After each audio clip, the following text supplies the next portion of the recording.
Hey everyone, Sweet Johnny Cage here, back with a story time video. This is not the most fun story time that I'm probably ever going to produce. Hopefully this is like the only one that's not fun, but you never know. This time we're going to talk about strange interactions with fans that border on stalking in one person's case, and in other cases just crossing a boundary. Now, as many of you know, I'm a fairly public person. I'm not too guarded on Twitter. My politics are very much, in full view. I am a pansexual dude, extremely liberal, free love, world peace, whatever. That said, unless I'm at like a major event where there's like tons of people around, I don't often post where I am. Like I don't post restaurants. I have like all my like locations blocked, or location tracking disabled, all that. And that is because of weird interactions that I've had with fans over the years. Now I hesitate to even say fans, more just like viewers, but they present themselves as fans, so that's what I'll call them. That said, I mentioned that I was going to make this storytime video in my last channel update, and I had somebody reach out, somebody comment on that video. This is a person who goes by the name of the old one, saying, I hope I'm not that person. If you are thinking that, I'll say the same thing I said to him. You're not. These people I have spoken to directly and told them exactly how I felt, and that they had crossed a line or have continued to cross a line with me. So, if you're like a normal commenter on these videos or whatever, just a normal viewer, I'm not talking about you. Don't worry about it. That said, if anything that I'm about to say feels familiar to you or something that you are like thinking about doing, I would encourage you not to, at least with me. My sort of boundary is hard to define, as some boundaries are. It's really just like a gut feeling sort of thing, like a gut check. And when that spidey sense goes off, that's kind of it for me. Like I'm just gonna kill it right there. Like I'll tell you straight up, I don't want you as a viewer anymore. It may seem gruff and mean, but it just has to be direct. Okay, so I'm gonna speak about three people. I'm gonna change their names just for the sake of it, but we're gonna talk about three people, and this is gonna go as far back as like. Actually, let me double check exactly how far back this is going, because I can tell you. I think it's like 2009, 2008, something like that.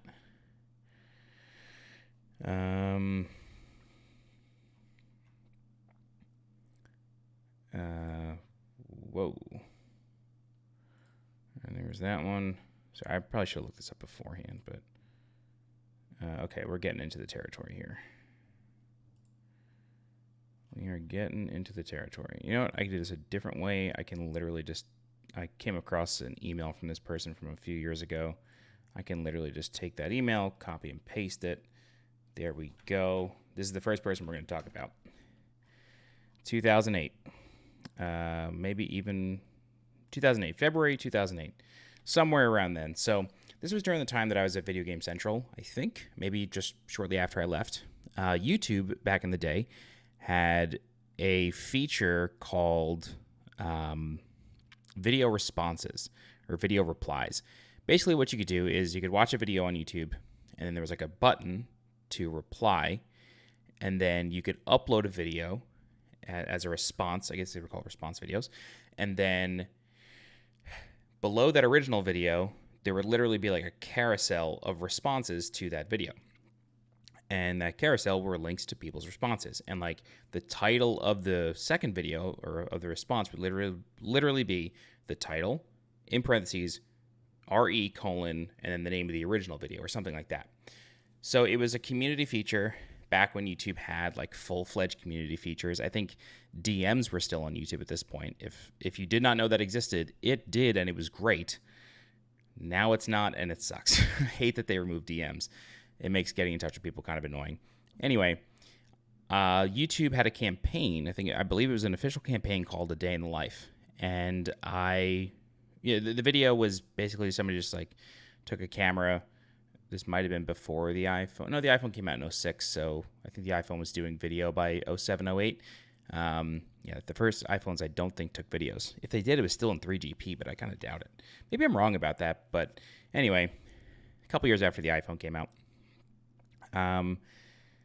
Now I got to know, did the original iPhone, did it have video? The original iPhone could only shoot videos with video recording introduced on the iPhone 3GS in 2009. I am not crazy. Okay, so great. So this person just like took a digital camera and recorded a day in their life, made like a 5-minute video. I forget where they were from. I don't remember the original video. But I decided, hey, let me make a video. And so I recorded a video. I think I was like working, where was I even working at that time? Pretty sure I was working at VGC. Yeah, at that time I definitely was, I think. And then maybe I showed like, the Long Island Railroad going to the city or something like that. Just something like that. Like, hey, I'm from Long Island. Here's what it's like. Somebody, we're going to call this person Frank, reached out to me and said, hey, I saw your day in the life video. Found it very interesting. I'm from Scotland and, I don't think he made a video, but, we started talking and like, I'm from Ireland, so Scotland is somewhat related. So we were just talking about like families and traditions and stuff like that. And then we sparked up a friendship. And this friendship lasted quite a while. It was like over a year, I believe.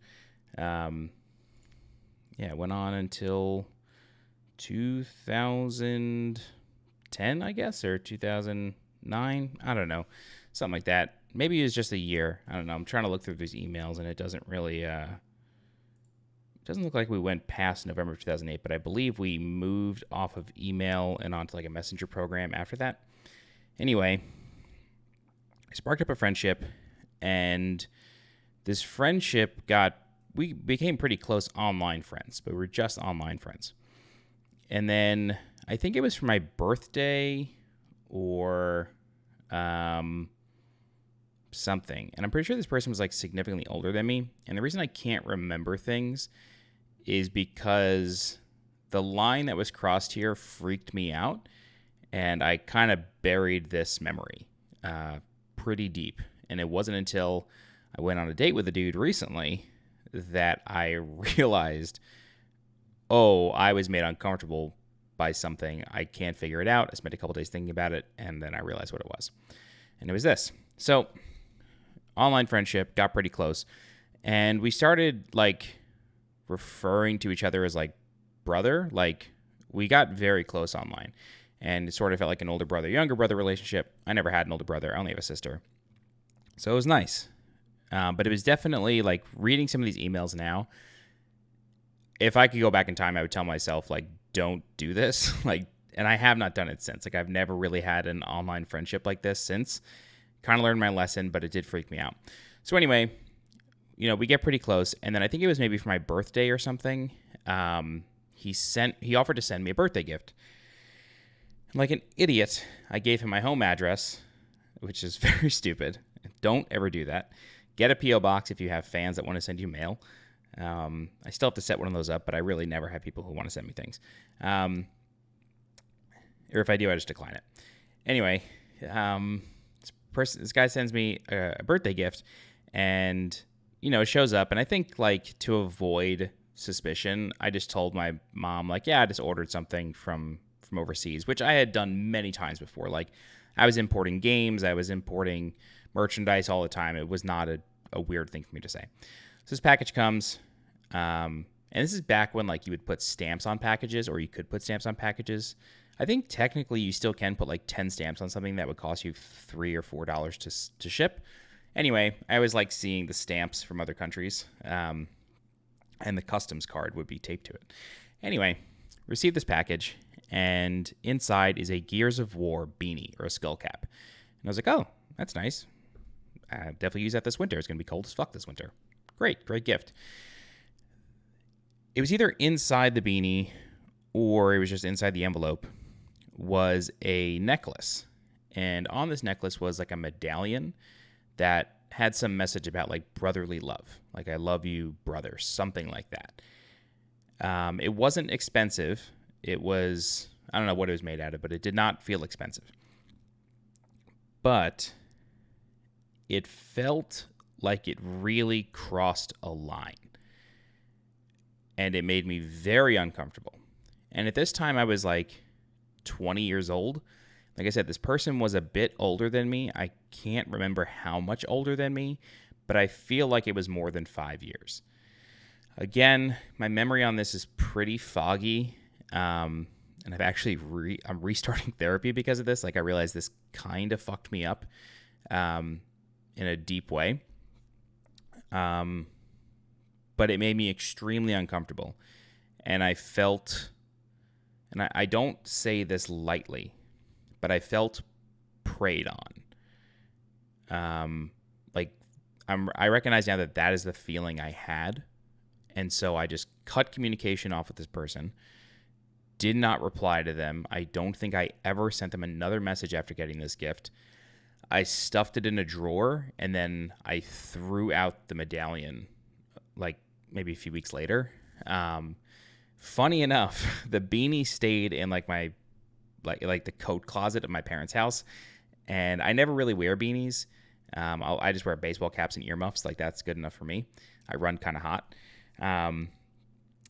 But I would always see my dad wearing it while working in the winter because he works outside, and it would always make me laugh. Like if you only knew like where that came from and why I don't like it. But yeah, so that was that. But it crossed a line. And so like I've never accepted another gift from somebody like that. The only other time I've ever given my address out was somebody wanted me to sign something for their friend's wedding. And just the way the message read, it seemed like completely innocuous, and like I was kind of honored to do it. It was the only other time I've ever done it. Now that I'm in LA, I've got to get a P.O. box because I have had people hit me up wanting to send me things. But yeah, so the reason this whole interaction sticks out to me is like I said, the person crossed a line and made me feel very uncomfortable. Like made me feel exposed in a way, like I had put myself out there too much. And, you know, this is like during the explosion of social media. Like MySpace had been around, YouTube was obviously around. Facebook at this time, I think, had just gone public. Like before that, you needed a college email address in order to join. That's when I joined Facebook.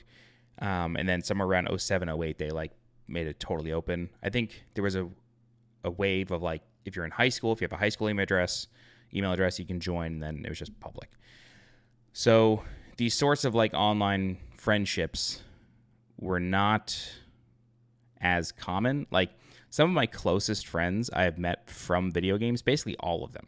I met one of my closest friends playing World of Warcraft, but like I've talked about this before, like I played in a guild in WoW with everybody I worked with at a grocery store.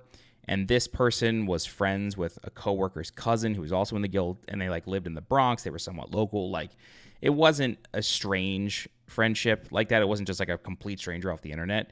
It was like somebody who knew somebody, and we all hung out together one time. So it felt a little bit different. And like I met tons of people playing fighting games, but we met in real life, or DDR, and we met in real life. It wasn't a purely online friendship. So this, it did not make me feel good. And that was like the first time somebody crossed a boundary. And I don't exactly know what caused them to cross that boundary or feel like they could. Like, I don't know. Like I said, there was an older brother, younger brother sort of friendship going on. But sending somebody a piece of jewelry to wear on their body that like symbolized that love felt like relationship level. And at this time, like I really hadn't figured myself out, you know, as far as like my sexual identity or anything. But like I said, the person was older, just made me feel preyed on. That's like the moral of the story. All right, so that's like a weird one. I'm going to talk about one that happened more recently, and then I'm going to talk about the third one, which has gone on the longest. So one that happened recently was all within the past 12 months. This was a person who just emailed me, and it felt very normal. Like it was just somebody emailing me about returnal. Like they liked my walkthroughs form, so they reached out, said, hey, and we just started talking. Just pen pal, no friendship or anything, just straight up pen pal. And the reason that it was just pen paling was because of the person I'll talk about next. Like I have completely learned to like not to like recognize things, but it's easier to just tell this shorter story. So we have been going back and forth for about a year, maybe several months. And then, I made plenty of channel updates about moving to Los Angeles once that news sort of came through in late February, early March. I didn't document the process or anything. Like I said, I don't like people knowing exactly where I am. Saying I live in Los Angeles is saying like I live in a different country. Like it's so big. New York is so big. Like you can kind of be anonymous here. When I lived in Charlotte, I didn't talk about it as much just because Charlotte's much smaller. But anyway, after a bunch of channel updates and like talking about games with this person, I don't think we ever really spoke about what he did for work or anything, but like, I've spoken about work a lot. So, just pen paling. But after I moved to LA, he sent me an email saying like, hey, how'd the move go? I feel like I've been on this journey with you. And that right there crossed a line for me. Like, it wasn't so much the words that he said, but it's the way it read. It made it feel like he was way more into this pen pal relationship than I was. Like somebody saying, I feel like I've been on this journey with you in like a personal email, it just felt very strange to me. And like I said at the beginning of this video, like these aren't outright boundary crossings. It's all a gut feeling. And this was one of those gut feelings where I was like, I don't like that this person feels like they've moved with me. They are just a viewer. They are just a fan. Like they didn't move with me. They were not part of the process. I didn't go to them for advice on moving. Nothing. So I don't understand how somebody could feel like they were on a journey with me. Now, I fully recognize that this could have just been an innocuous thing that they said because we've been emailing and because, we had sort of like I had mentioned that I was moving and like, yeah, I'm pretty busy getting all packed up, excited to be out there, excited to start my new life, this and that. But I was never like, man, like, I don't know what to do. Like, it was never, ever like that. And so somebody saying that they felt like they were on the journey with me made it feel like a bit of a parasocial relationship. Like they were forming a relationship with me, even though they did not know me from Adam. Like, I did not like that. And so I told him exactly that. Like, this may have been an innocuous thing that he said, may not have meant anything by it, but because of stuff in my past, which is the thing we're going to talk about next, I have to end this here, and I do not want you to email me again. And that was that. So that was number 2. Number 3, this is the one that's gone on the longest. And this video is 18 minutes so far. This may take another 15 to 20 just to talk about this. So it is difficult for me to know exactly when this started, but I will attempt to find out right now. Okay, so this is the Twitter account. I got to open it up in incognito because I've blocked him. 09 at the very least. So again, 09. Okay, so in 2009, that's not the right color. This is. So in 2009, somebody, we're going to call this person, I don't know, Nathan. And this is going to sound the strangest. Like, the first guy felt a little predatory. The second guy may not have meant anything by it, but I had to take it a certain way based on my past experiences. But this third guy, at the start, you're going to be like, oh, maybe it's just a kid. But it's going to keep going. So, in 2008 or 2009, I get, it was either a DM or just a mention on Twitter.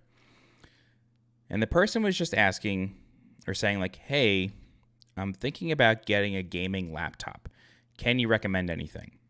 Or, hey, I'm thinking about getting a PS3 or an Xbox 360. Which do you recommend? Or, hey, what are some of your favorite games? Maybe we can play together sometime. these are the kinds of messages this person would send. And they would do it like every couple months. They would ask the same kind of question. And eventually it just started to make me a little uncomfortable because it's like, are you actually considering getting these things? Are you going out and buying anything? Or are you just trying to talk to me? Or like, are you trying to forge some kind of relationship with me? Like, it just felt odd that they were asking the same kinds of questions over and over.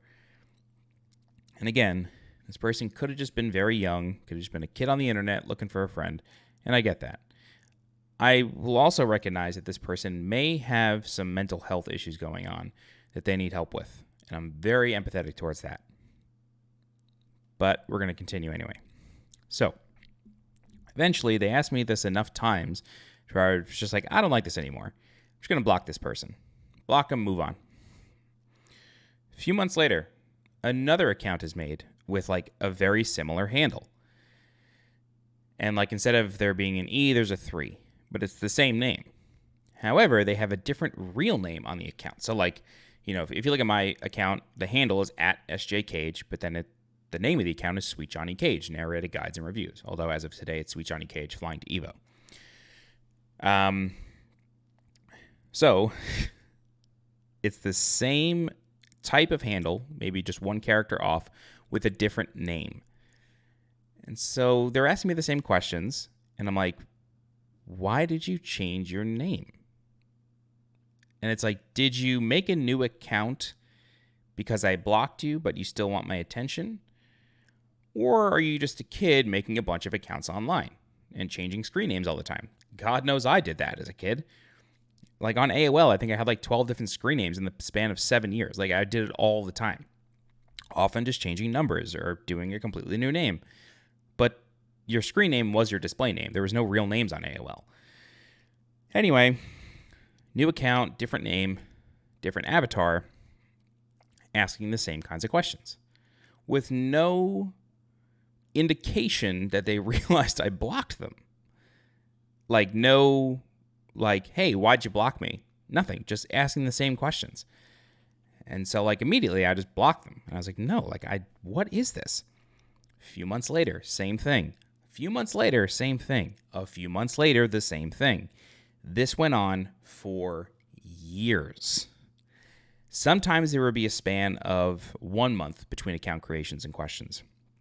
Sometimes there'd be a span of 3 to 6 months. Sometimes it would be a year apart, but it would keep happening.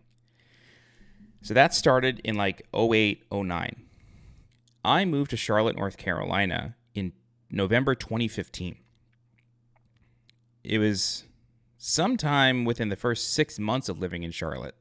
I was definitely in my Charlotte apartment, the first one that I lived in, not the one that I moved into with my girlfriend at the time. And then here he comes again. New account, same questions. Anytime somebody says, I want to play with you, like, not trying to like extrapolate anything from that, but anytime a random person tells me, hey, what games do you like? Maybe we can play together sometime. Like that just, I don't want that. Like I play single player games most of the time anyway. So it's not like I can engage with people over games, but like I don't know you. So I'm not going to spend time with you, if that makes sense. Like I know that that's not the most, YouTube personality sort of thing to do. Like most people do want to actively engage in their community. And I do to some extent, but not randomly. Like if somebody who's chatting every day in my Discord is like, yo, John, like you want to play some Fall Guys or something? Fuck it, let's do it. Like, yeah, hell yeah. I talk to you every day. Sure, let's go for it. Even if there's no voice chat, I don't give a shit. It's just somebody to play with. But if it's like a completely random person, especially one who keeps making new accounts, no, absolutely not. So, sorry, I'm getting over some New York allergies. My throat's a little scratchy. Anyway, so while I'm in my Charlotte apartment, that first one that I lived in Charlotte, North Carolina, like that was my city on an envelope. It was Charlotte, North Carolina.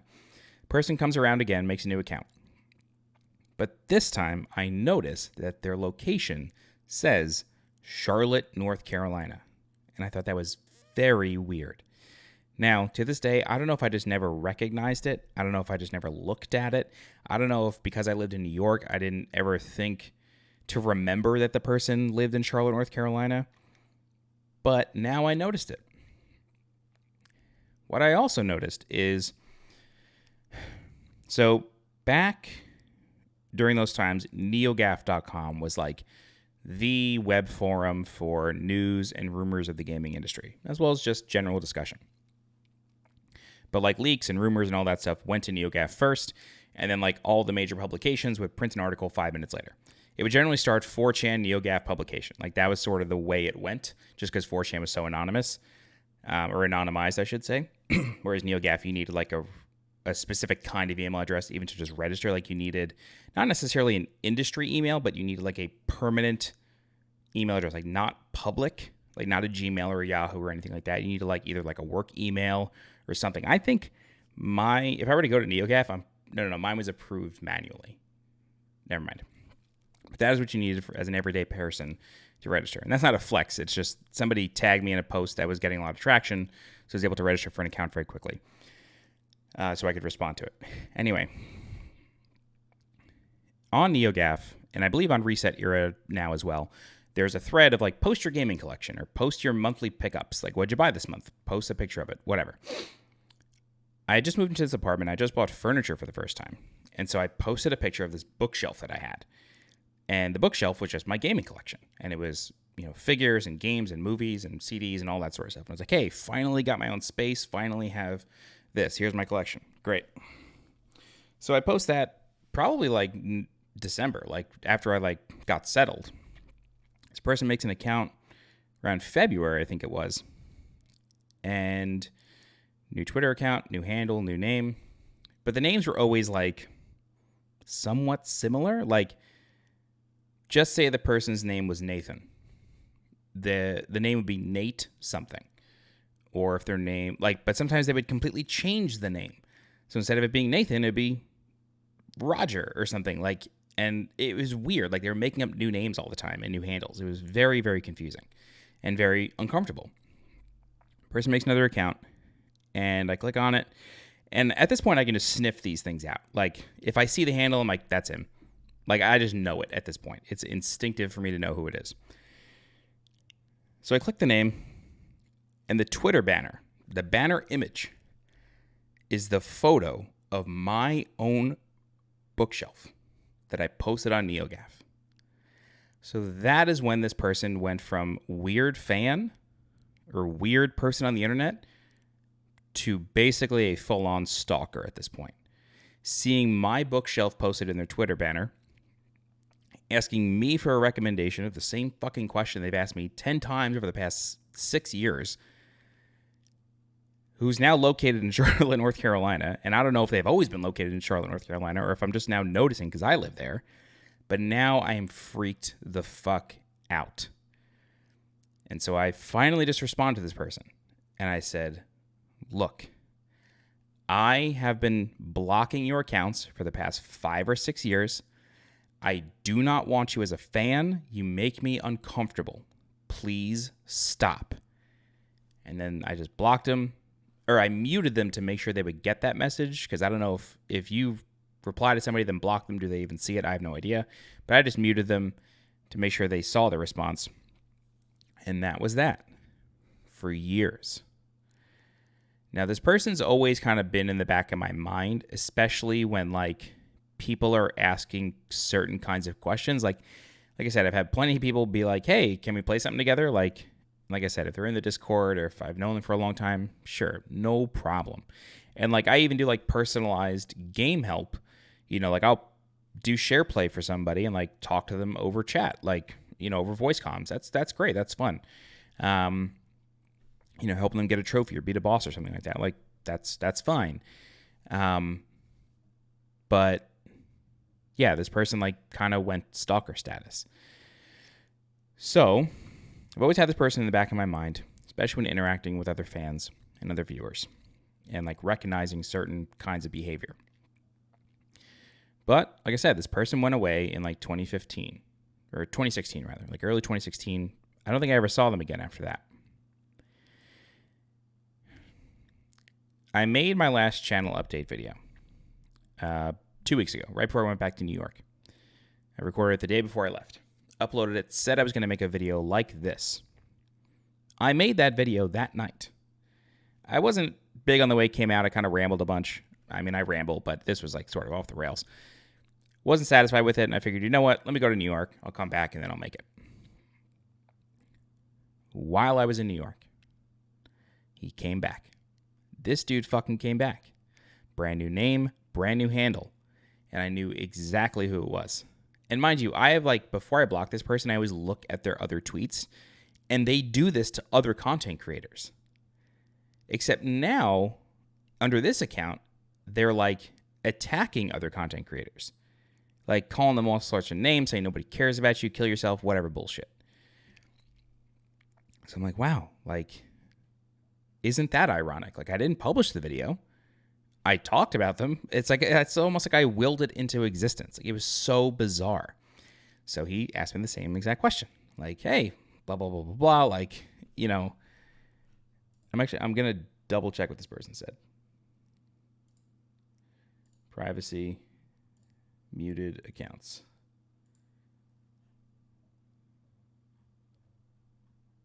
Oh, they deleted the tweets. Oh, no, never mind. No. They deleted it. They deleted the tweets. Of course they did. Where is my tweet? Might take a second to find.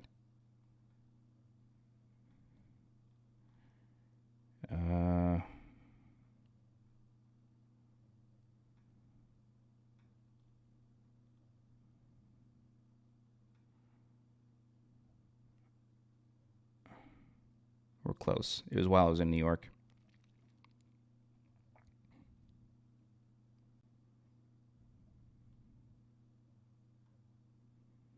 Okay, I'm actually glad I looked because I just remembered something of this interaction that I've already forgotten.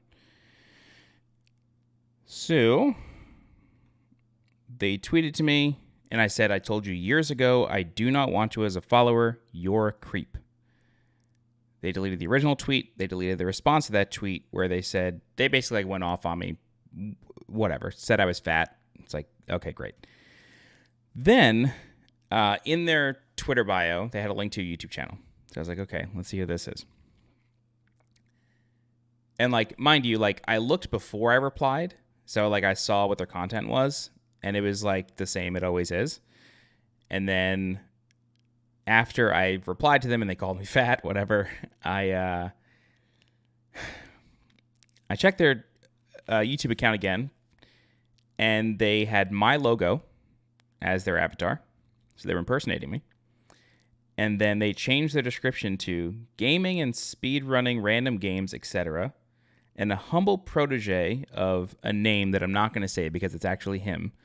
It's like another screen name of his own. So like he has accounts that are following other accounts that he all owns to, I guess, make himself seem popular or something. I don't really understand it. And then it says, check me out on Twitch with a handle Gay Johnny Cage, which, I mean, you're halfway there. And it says, Rye Cow sucked my dick, so did Sweet Johnny Cage. And so I put on Twitter a screenshot of this, and I said, this is a very stable person. Please report this channel. A few friends did. I did. I reported it for impersonation, which I really should have reported it for harassment, but I figured impersonation might get faster, might have action taken faster. This account is no longer in existence. I mean, as far as I know, it says this channel does not exist. Maybe action was taken against it. Maybe they deleted it themselves. I don't know. And then, you know, there was a bit of a back and forth. And then, you know, with some friends about it, like, yeah, this dude's been around forever, this and that. And so that was it. And, like, it hasn't happened again. But then I posted the public link of my previous channel update. And this person said, hang on. I have to look at this in incognito because they're muted again. Oops.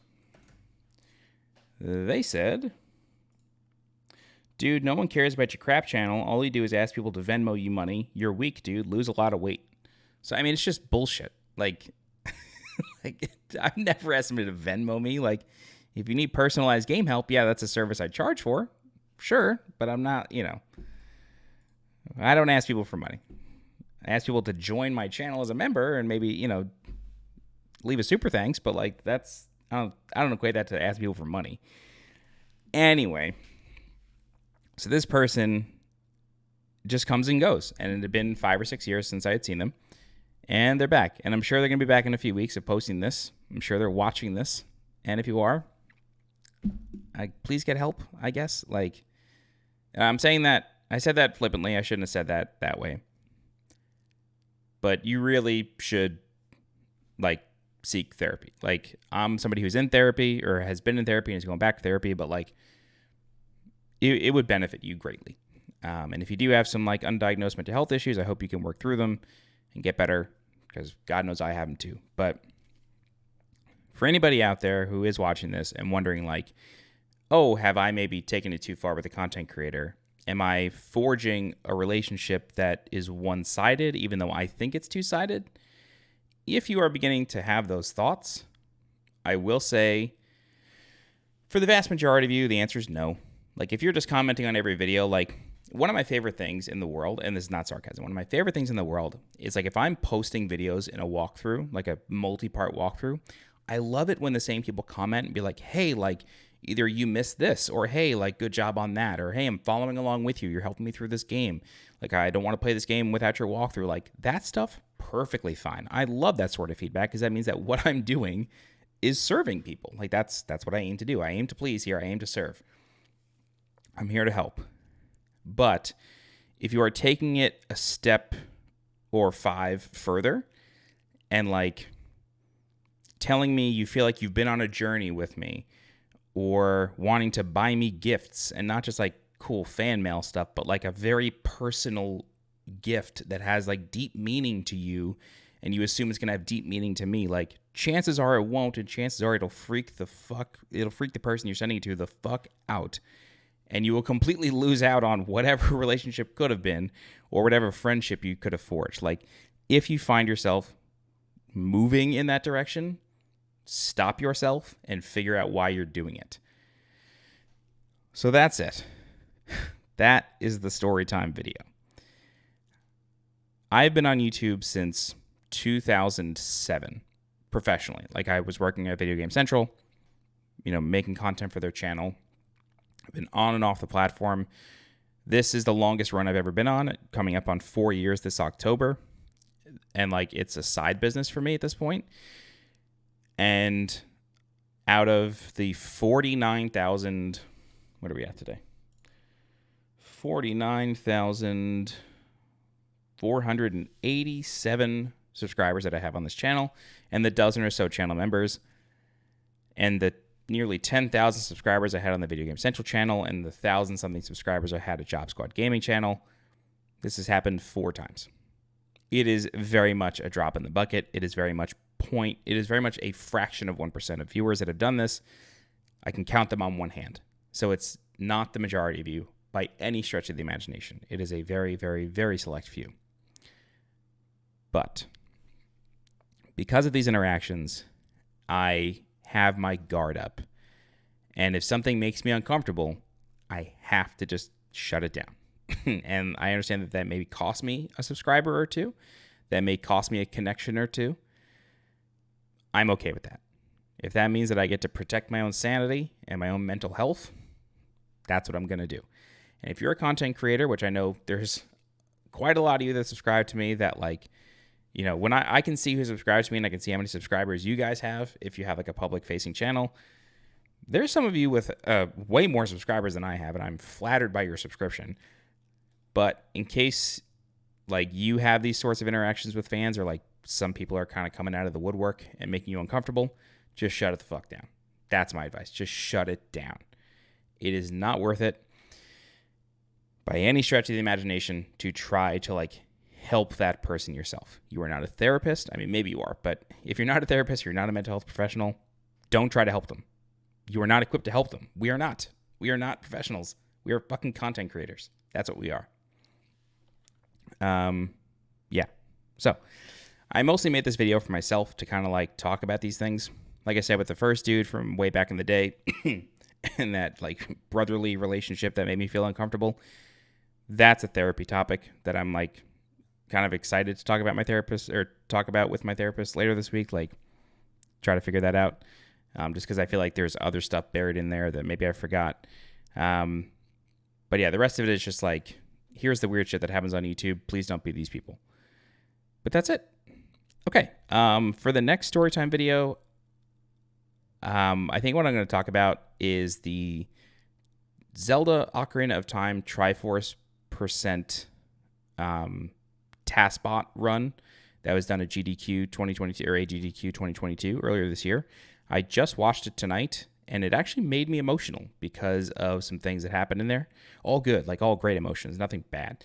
But I kind of want to talk about it because I have like what I think is a very unique experience with hunting for the Triforce in Ocarina of Time. And I think I could provide some like history to what they did that they kind of didn't talk about. And not that they missed an opportunity. I think they missed an opportunity, but like maybe they just didn't know how old this kind of is. But maybe they do, but I just want to share my experience.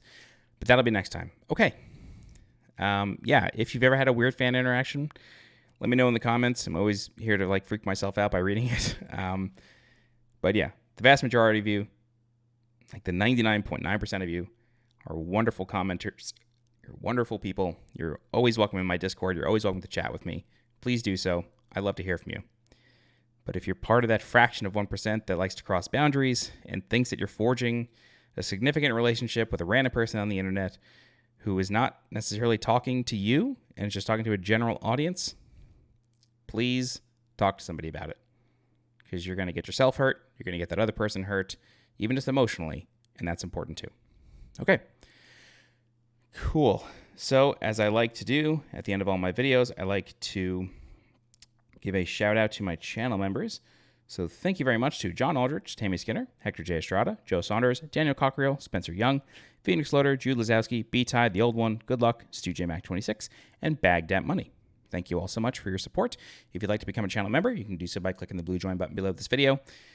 And I'll mention the super thanks since I mentioned it earlier, although this isn't a guide video, so there's nothing to thank me for. But if you want to support monetarily, click the super thanks button below and leave a paid comment, I guess. That's it.